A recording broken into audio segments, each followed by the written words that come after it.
సింపుల్గా tomato onion తొక్కండి. చాలా ఈజీగా తొందరగా అయిపోతుందండి. ఒక బాండికి 2 టేబుల్ స్పూన్ ఆయిల్ వేసుకోవాలండి. కొంచెం ఆయిల్ వేడయ్యాక 1 స్పూన్ ఆవాలు, జీలకర్ర,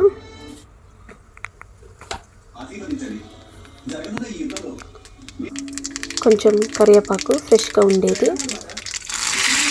తర్వాత ఒక పచ్చిమిర్చిని ఇలా కట్ చేసుకొని వేసుకోవాలండి. కొంచెం ఫ్రై అయ్యాక తెల్లవాయిని వేసుకోవాలండి. నేను ఒక పెద్ద తెల్లవాయిని తీసుకున్నానండి. ఇలా చిన్న చిన్నగా కట్ చేసుకొని వేసుకోవాలండి. కొంచెం గోల్డెన్ ఫ్రై అయ్యాక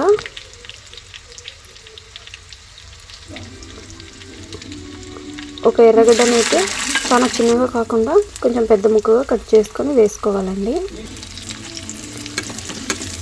కొంచెం కదిలిపుకుంటూ ఫ్రై అయ్యాక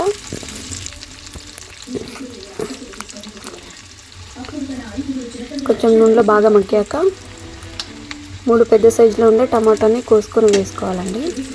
చాలా చిన్నగా కాకుండా కొంచెం ఇలా కోసుకొని వేసుకోవాలండి. నూనెలో బాగా ఫ్రై చేయనివ్వాలండి. వాటర్ అయితే అసలు వేయకూడదండి, బాగా నూనెలోనే చేసుకోవాలి.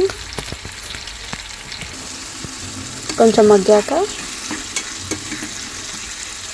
1/2 స్పూన్ ఉప్పు అయితే వేసుకోవాలండి. రుచికి తగ్గప్పుడంతా వేసుకోవాలండి. నేనైతే 1/2 స్పూన్ అయితే వేసుకున్నానండి. మూతేసి 2 నిమిషాలు నూనెలో బాగా మగ్గనివ్వాలండి. తర్వాత 1/2 స్పూన్ పసుపు,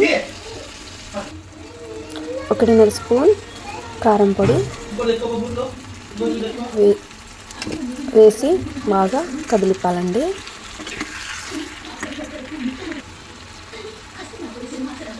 తర్వాత 1/2 స్పూన్ గరం మసాలా వేసుకోవాలండి.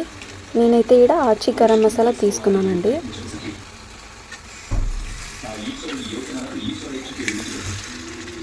ఇంకా బాగా కదిలిపి మూతేసి 2 నిమిషాలు మగ్గనిస్తే ఇంకా చాలా టేస్టీగా ఉండి ఈజీగా అయిపోయి టమోటో ఆనియన్ తొక్క అయితే రెడీ అయిపోతుందండి. ఇంకా లాస్ట్లో కొంచెం ఫ్రెష్గా ఉండే కొత్తిమీర వేసుకోవాలండి. 2 నిమిషాలు కొత్తిమీర వేసాక మగ్గనివ్వాలండి. ఇంకా అంతేనండి, ఈజీగా టేస్టీగా ఉండే టమోటా ఆనియన్ తొక్క అయితే రెడీ అయిపోతుందండి.